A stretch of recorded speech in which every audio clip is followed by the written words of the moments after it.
Seja bem-vindo a mais um episódio desta temporada do Nas Trilhas de Luzia, o podcast que conecta meio ambiente, história e sociedade.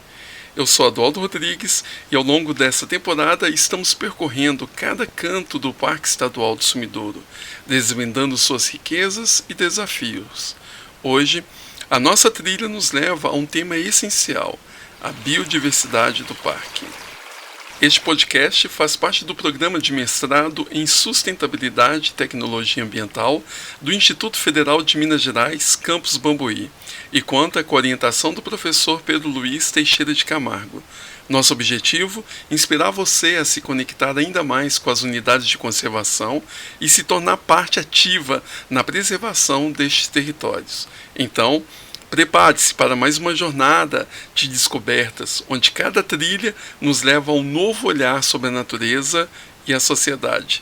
Fique com a gente e embarque nessa trilha de conhecimento. O Parque Estadual do Sumidouro é muito mais do que um espaço de preservação. Ele é um livro aberto, escrito pela natureza ao longo de milênios. Um mosaico natural esculpido pelo tempo, onde rochas contam histórias de água, do vento e do silêncio. Suas formações kársticas, únicas e imponentes, destacam suas dolinas e guardam cavernas misteriosas, espaços de sombra e segredo que já abrigavam populações há aproximadamente 12 mil anos atrás. Ali, a paisagem é uma pintura viva. Campos, matas, paredões e lagoas se encontram como se fossem pinturas de um artista maior. É nesse cenário que a ciência encontra um dos seus mais preciosos laboratórios a céu aberto. É a vida selvagem, um refúgio pulsante. Na vegetação, o cerrado mostra a sua força e a sua diversidade. Ipês amarelo estouram em cor durante a seca, como se o chão florescesse em sol. Jatobás se ergam fortes, angicos e aroeiras brincam na mata seca, e as raízes das gameleiras entrelaçam nos solos calcários, criando uma harmonia única entre planta e pedra. E quando a gente presta atenção, percebe que a fauna é um espetáculo que nunca se repete. Saguis saltam entre os galhos das árvores com os olhos curiosos. Os lobos-guarás que têm aparecido pelo parque na névoa da manhã são silenciosos, quase fantasmas do cerrado. Ao cair da noite, os cachorros do mato e as raposinhas dançam em trilhas escondidas, enquanto o caxinguelê, nosso esquilo brasileiro, passa veloz, de galho em galho, como se corresse contra o tempo. No solo, entre pedras e folhas, répteis, como a jiboia e as cascavéis, mantêm a sua vigília ancestral. O Luiz Cacheiro, o porco-espinho do Brasil e os cervídeos compartilham esse território com os anfíbios discretos, porém atentos, que fazem sua sinfonia ao cair da tarde. E o céu? O céu dessa região kárstica é uma verdadeira avenida de asas. Aves das mais variadas espécies cruzam o espaço, pousam nas copas das árvores, nas fendas das rochas ou pairam sobre a lagoa. Ali, elas se alimentam dos peixes, dos insetos, dos pequenos mistérios que emergem das águas. Cada canto do parque guarda uma sinfonia própria, um equilíbrio precioso entre o silêncio e o som, entre a força e a delicadeza, entre a presença e a invisibilidade. Mas o Parque do Sumidouro não está sozinho nessa missão. Ele faz parte de uma rede viva, pulsante, que vai muito além das suas cercas. Estamos falando de um território especial, reconhecido internacionalmente, o sítio Ramsar Lund Varmin. Esse título conferido pela Convenção de Ramsar não é apenas um selo bonito, é um reconhecimento da grande importância das áreas úmidas da região. São elas que ajudam a manter o equilíbrio do clima, a recarregar os aquíferos, a conservar a biodiversidade. E dentro desse sistema, o Parque Estadual do Sumidouro se faz importante nessa rede de vida da Apacaste Lagoa Santa. O sítio Ramsar abrange uma área de quase 24 mil hectares. Isso mesmo, uma imensidão de paisagens, de sons e de histórias. Nele, encontramos não só o Parque do Sumidouro, mas também o Parque Estadual da Cerca Grande e também um conjunto de monumentos naturais, como o da Lapa Vermelha, a Vargem da Pedra, a Várzea da Lapa, além dos monumentos naturais da Experiência da Jaguara e de Santo Antônio. Essa região do bioma cerrado abriga um mosaico de paisagens que parecem saídas de um livro vivo da natureza. Aqui se destaca as formações florestais, como as matas ciliares, as matas de galeria, as matas secas e as florestas semideciduais e deciduais. Entre veredas, campos abertos e lagoas temporárias, cada ambiente revela uma expressão única de vida, um capítulo diferente da mesma história ecológica. E ainda acolhe viajantes do céu, aves migratórias que pousam por aqui em busca de descanso e alimento, de paixão e reprodução, tornando o parque uma verdadeira estação de passagem em rotas invisíveis, traçada pelo instinto natural. É como se fosse um grande palco natural, onde a biodiversidade encena diariamente a sua peça mais sutil e também indispensável. Um espetáculo que poucos enxergam, mas que sustenta toda a vida ao seu redor. Para entendermos melhor essa conexão entre biodiversidade, conservação e sobre o sítio Ramsar, convidamos um especialista no assunto, o professor Bruno Durão, do Departamento de Geografia da PUC Minas. Doutor e mestre em Geografia, com vasta experiência em planejamento ambiental e gestão de recursos hídricos, ele nos ajudará a compreender o papel estratégico do parque e do sítio Ramsar Lundvarme na preservação da biodiversidade local.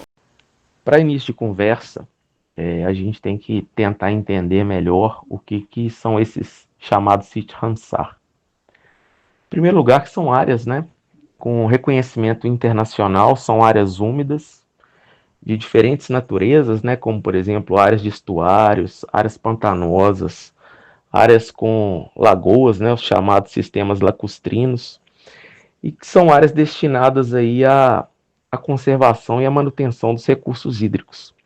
E quando a gente pensa, por exemplo, nessa questão da conservação, dos recursos hídricos, a gente está diretamente ligado pensando no recurso primaz à vida, de qualquer forma, que é justamente a água.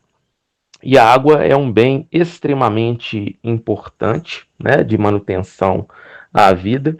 E a gente pode pensar também nesse sentido a questão das mudanças climáticas, que a gente vem gradativamente sentindo cada vez mais. Essas áreas se tornam de uma importância extremamente grande, nesse contexto. E dentro dessas áreas, chamadas aí de sítios Ramsar, nós vamos ter, como destaque aí a presença de uma biodiversidade extremamente intensa, com animais de diferentes grupos, sejam aí mamíferos, peixes, crustáceos, aves, répteis, artrópodes, de toda sorte. Mas é importante também a gente destacar, dentro desse cenário, a gente pode fazer um recorte e pegar, por exemplo, a questão das aves. Então, essas áreas conhecidas aí por sítio Ramsar, elas geralmente têm uma grande quantidade de espécies de aves aquáticas, E essas aves aquáticas, elas utilizam-se dessas áreas para alimentação, para reprodução, para pousio, São áreas também que elas servem como base, durante o processo migratório de algumas aves, sejam aí migrações internacionais, migrações intra-regionais. Ou seja, essas áreas elas são extremamente importantes. E aí pensando dentro desse cenário dos sítios Ramsar, o Brasil ele tem 27 sítios reconhecidos, né? E dentre esses sítios aí, a gente pode destacar duas grandes áreas aqui para o estado de Minas Gerais. O meu Parque Estadual do Rio Doce, né, com o seu sistema lacustrino. E dentro desse sítio Ramsar nós temos lá, né, também coincidentemente os limites, né, do Parque Estadual do Rio Doce. E aqui próximo, dentro, né, da região metropolitana, nós temos o sítio Ramsar Lundvarmen, que é né, o território do sítio Ramsar Lundvarmen coincide com parte da APACART de Lagoa Santa, né, que é uma unidade de conservação de uso sustentável, né, em escala federal. E o que é de característica dentro dessa área é que a gente está dentro de uma região de grande importância, né, que é a região do karst, com essa presença das rochas carbonáticas, e aí nós temos a presença de um sistema lacustrino. Então nós temos aí lagoas, né, de diferentes tamanhos. Muitas dessas lagoas elas possuem uma característica de sazonalidade, que é um ponto extremamente importante.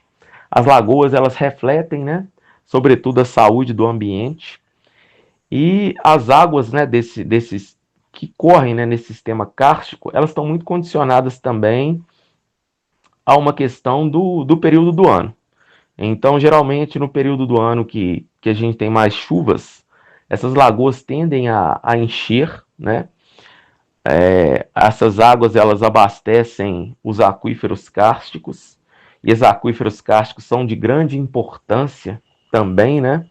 A questão dos sistemas antrópicos, seja aí, por exemplo, para a utilização da agricultura, né? Para uma irrigação, para a manutenção das áreas urbanas, né? O abastecimento urbano dessas águas, o uso industrial. Então, assim, é uma região de muita importância e, ao mesmo tempo, ela é uma região que nós vamos ter uma intensa pressão antrópica, né? Em se tratando, né, do karst de Lagoa Santa, e aí dentre as lagoas a gente pode destacar, por exemplo, a questão da Lagoa do Sumidouro, né? A Lagoa do Sumidouro é a maior lagoa que nós temos, né, dentro da APACART de Lagoa Santa, e por conseguinte, né, no sítio Ramsar.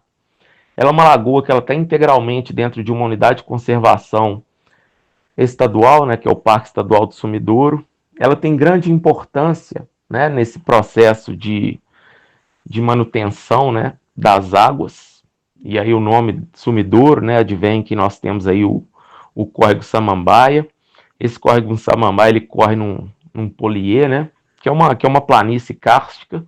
E aí nas áreas mais deprimidas, em períodos mais chuvosos, a gente tem o enchimento dessa planície, né, desse poliê.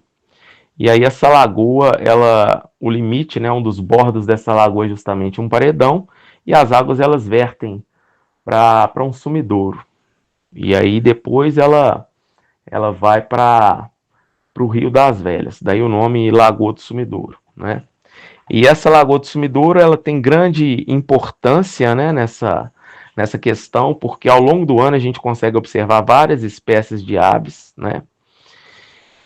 E aí, ora são aves que elas são comuns na região, ora são aves que elas são migrantes intra-regionais, né? Por vezes a gente vê a presença de migrantes, né, internacionais, como por exemplo a águia pescadora. Então, do ponto de vista da importância, né, a designação desse sítio Ramsar, que é o sítio Ramsar Lundvarmen, ela tem grande importância. Mas aí a gente pode discutir alguns elementos que o sítio ele está ali, né, instalado, né, reconhecido, só que a gente precisa ter um trabalho bem grande por trás nesse processo, porque infelizmente, né, ainda que o sítio esteja ali, nós temos a questão de uma pressão antrópica bem grande, né?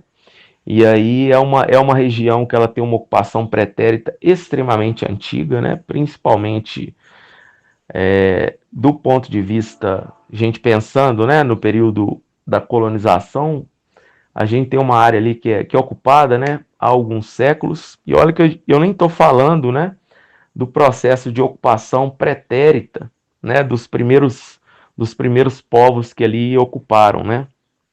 Dos primeiros grupos humanos que ali ocuparam, perto ali dos 10.000, 10.500 anos antes do presente. Então é uma região que há muito tempo ela sofre uma pressão, né? É uma área de agricultura, né? Por vezes uma agricultura de subsistência. Nós temos também uma questão de criação de gado de forma extensiva.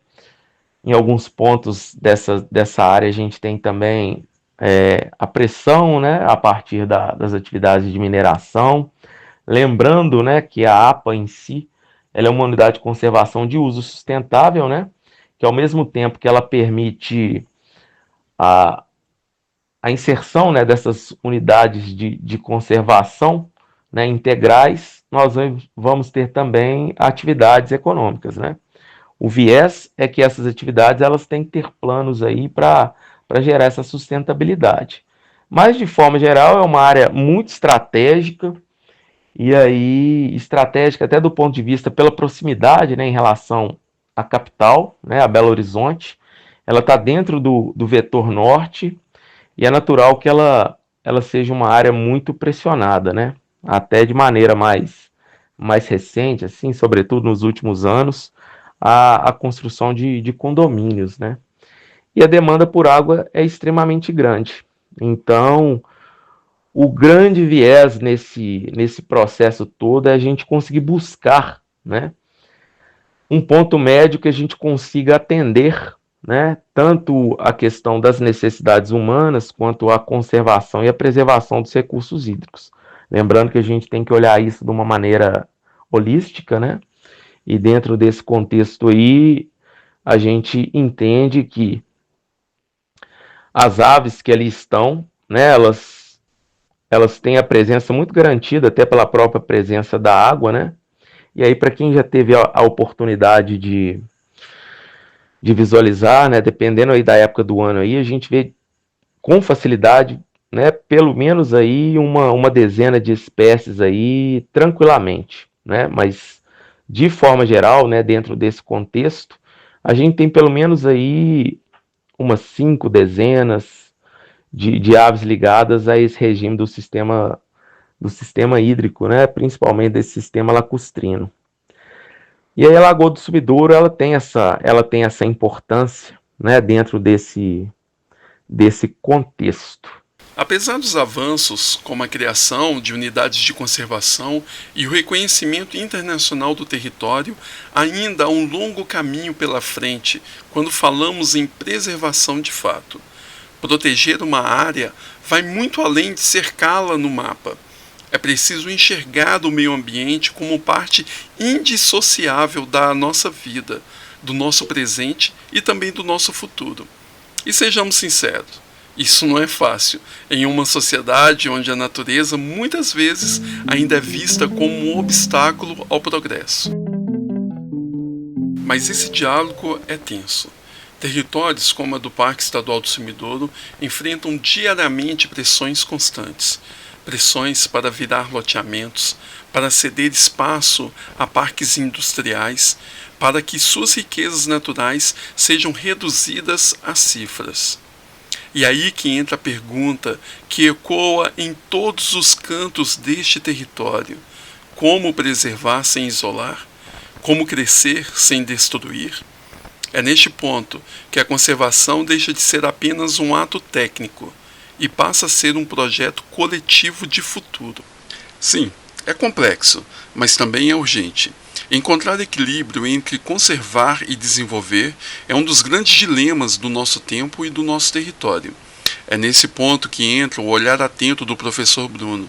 Ele nos ajuda a decifrar os nós desse desafio, apontando caminhos possíveis, jogando luz sobre essas encruzilhadas e mostrando que mesmo em terrenos difíceis, há trilhas a serem abertas, desde que andemos juntos. Primeiro, é um grande desafio que a gente traga de maneira natural essa questão de um pensamento mais voltado ao critério ambiental, sabe, de valorização do ambiente.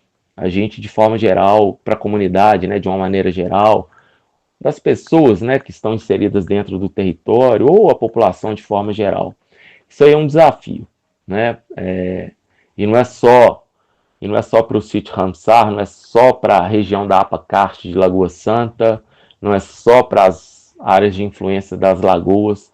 Isso é de maneira geral, né? O pensamento preservacionista, conservacionista, ele é desafiador. Então, de forma geral, a gente não foi muito criado, né, afeito a esse pensamento, né, de ter a natureza como parceira, né? É como se a gente tivesse saído dela, né, ou se destacado dela e não mais se reconhecesse como um elemento, parte integrante da natureza.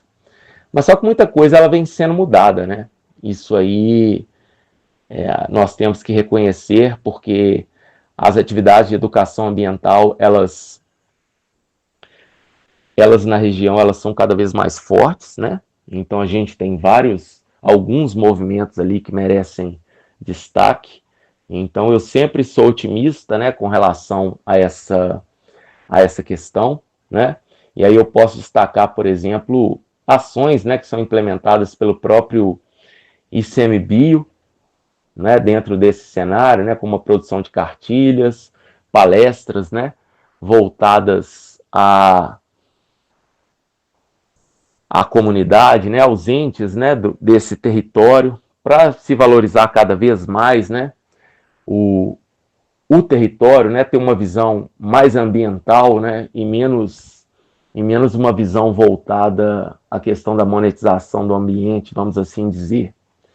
A gente tem também outras ações que são implementadas em escola, né, como o projeto Asas do Karst, que ele é um projeto de valorização também das aves da região, né, e aí ano passado, a partir desse projeto, né, teve o Caravanas Asas do Karst, né, com o Instituto Pé de Urucum, em que houve a participação de pessoas do meio acadêmico, né, pessoas da comunidade, pessoas ligadas aí aos órgãos ambientais, a ambientalistas da sociedade civil, em que palestras eram realizadas, né, em escolas dos municípios da região da Apacarte de Lagoa Santa.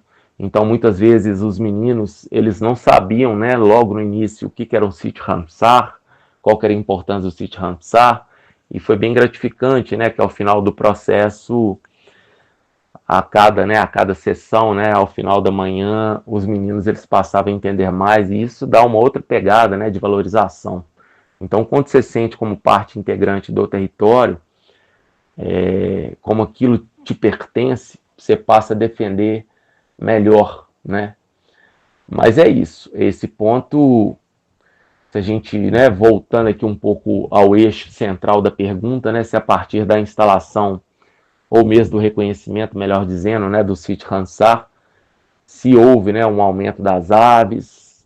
Sim, muita coisa ainda tem que ser feita, sabe? Eu acho que é muito cedo para a gente ter uma resposta efetiva, né, de fato, sobre essa questão, mas o que eu posso dizer é que dentro, né, desse cenário tem-se também, né, o censo nacional o censo neotropical, né, nacional de aves, né, de aves aquáticas, que ele é uma iniciativa do CEMAV, né, que é o Centro de Estudos de Aves Silvestres, né, e aí a gente tem integrantes mesmo, né, seja da sociedade civil, do meio acadêmico, né, que realizam 2 vezes por ano, né, no mês de fevereiro e no mês de julho, é escolhida algumas lagoas, né, para se fazer o censo dessas aves, né, a observação e a contagem dessas aves. Então, eu mesmo já participei, né, de alguns eventos desse censo. A gente observou bandos muito grandes de aves mesmo da própria região, e fora, né, desse processo, né, do censo, já observamos também, né, a presença do tuiuiu, e aí é importante a gente destacar, né, que o tuiuiu, apesar dele ser muito comum, né, na região do Pantanal Sul Mato-Grossense, ele aqui no estado de Minas Gerais, ele configura-se, né, como espécie ameaçada de extinção, né? E aí a gente pensando nessa questão, e aí o quanto o ambiente, apesar dele ser muito vulnerável, né, de maneira natural, o quanto que ele ainda é resiliente, né? Esse tuiuiu a gente conseguiu observar ele em fins de maio, né, de 2023 e em novembro do mesmo ano, sabe?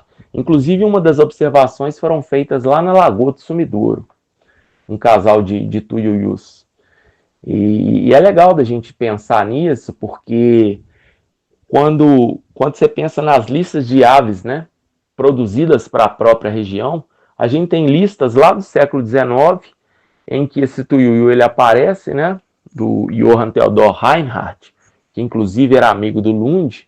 Ele faz destaque à observação do tuiuiu, até mesmo na região, né, da Lagoa do Sumidouro e outros indivíduos, salvo engano, aí em Sete Lagoas, e as listas que se sucederam, né, ao longo do século XX e do XXI, a gente acaba não tendo essa observação.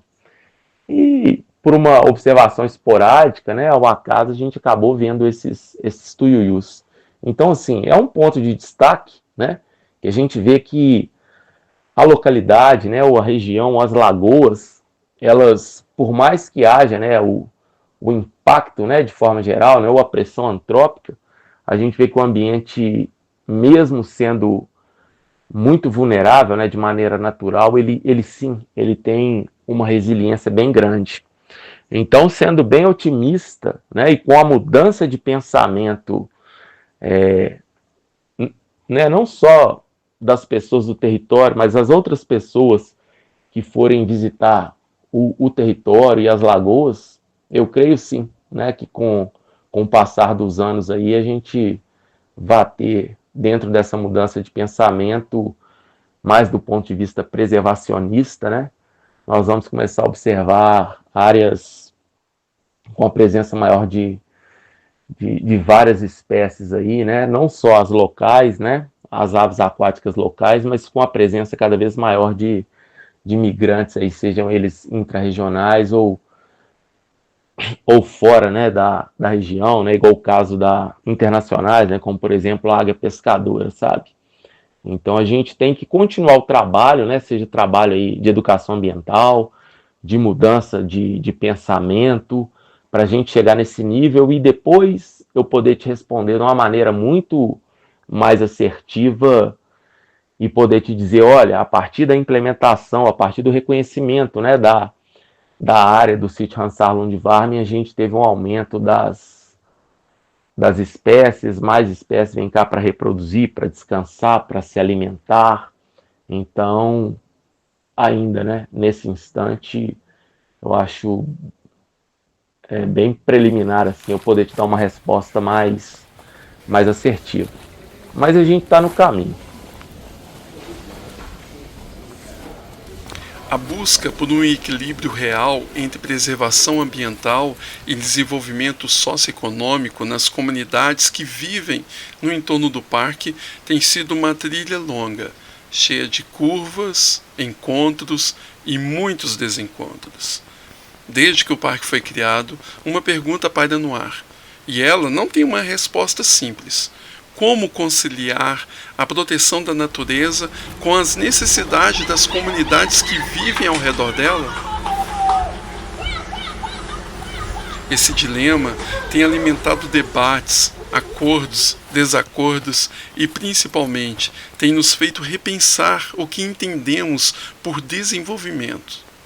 De um lado, a importância de proteger um patrimônio natural e cultural, arqueológico, espeleológico tão único, e do outro, o desejo legítimo de viver com dignidade, com acesso a oportunidades que sejam compartilhadas com todos para um futuro mais leve. E é justamente nesse cruzamento entre o ambiente e a vida das pessoas que surgem as maiores reflexões. Mas olha, essa conversa cheia de nuances, de histórias locais, fica para o nosso próximo capítulo. E assim chegamos ao fim de mais um capítulo do Nas Trilhas de Luzia. Mas a nossa jornada ainda não acabou. No próximo episódio, nós vamos descer ainda mais fundo nessa trilha. Nós vamos explorar a relação entre meio ambiente e desenvolvimento local através da escalada esportiva, uma prática que tem uma relação muito íntima com o parque. Vem com a gente descobrir as vozes que habitam essas paisagens, das pedras às pessoas.